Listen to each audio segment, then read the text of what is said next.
सर्दियों के स्टार्ट होते ही नज़ला, खांसी, गले के इन्फेक्शन जैसे मसलों का सामना करना पड़ जाता है। इन मसलों से बचने के लिए एक छोटी सी रेमेडी से फ़ायदा लिया जा सकता है।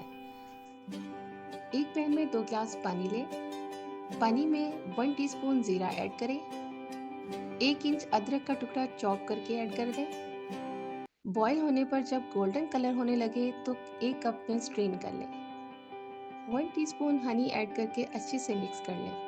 ये ड्रिंक बच्चे बड़े सभी यूज़ कर सकते हैं। सर्दियों में होने वाले मसाइल से बचने के लिए बहुत मुफीद है। मज़ीद मालूमात के लिए अभी पेज को फॉलो कर लें।